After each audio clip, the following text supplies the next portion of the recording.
Hello everybody, back here again for another Idiot's Guide to Woodworking, and I'm on part 3 of my coffee table slash end table build. I started to build the second one. It was way too long and narrow. I just did not like it. It was almost 4 feet long, like 46 inches long, and it was only like 12 inches wide, so just really wasn't feeling it. I guess it could have been like a couch table, something like that, or whatever, a real long narrow couch, maybe even a hallway table, but just really for some reason wasn't feeling it. So I decided to go ahead and trim it out, and I've got a crappy table saw, like I've mentioned 100 times, and a crappy miter jigs, all that kind of stuff, so I'm not good at 45s. So I decided instead to go ahead and cut this basically, I guess, half lap joint. End up giving a decent look here on the end.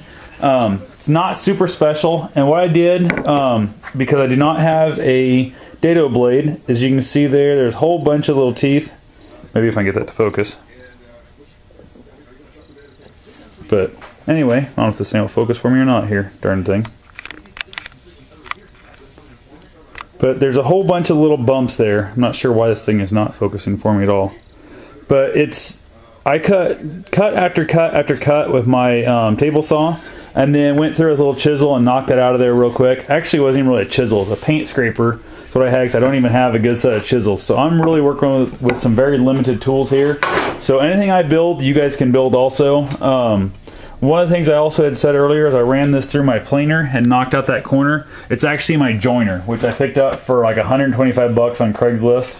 So anybody can find these tools if they want to. I haven't finished gluing this all together. That little corner is going to be virtually hid. There's a tiny little bit of gap there. I did leave the edge proud. I don't know why. I just kind of like the idea of that look. It turned out looking really nice. End up using 2 different boards. So if you notice, there's a little bit older looking board here, and there's the other 3 sides. But hopefully once I put a finish on it, it won't be too bad. The center gap here is a little bit more noticeable, but I'm hoping when I glue it up, I'm going to clamp this down a little tighter, and I'm hoping to kind of pull that together a little bit better. Not much I can really do with it the way it is right now. I'm just going to kind of leave it. I'm not really sure I like the way I got my boards running. Like, these are pointing down, then down, that one's going up, and it kind of almost makes these look like they were a weird split. Had I known I was going to do it this way, I probably would have either done them all going up, or I would have basically glued the second half of this together the opposite direction. But being how I didn't plan on doing this, I end up with that look. And I think once I put a finish on it, it won't be that bad. I'm going to go ahead and leave some of the ink stamps and some even like the green markers on here. Just kind of let everybody know it was truly a pallet. There's also, I hear on one of these edge pieces, which I can't see right now, there's a really nice looking stamp. I guess it must be on this far side. Of course, the last side I look at.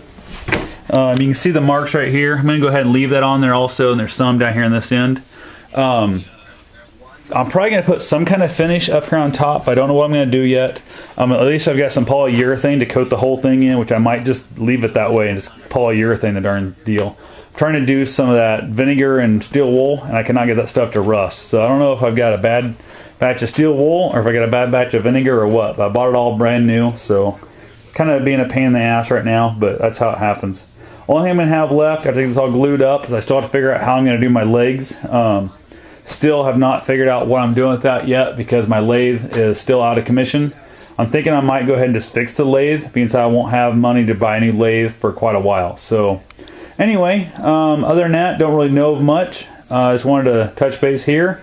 And once I get this finished and all coated with something, I'll let you know.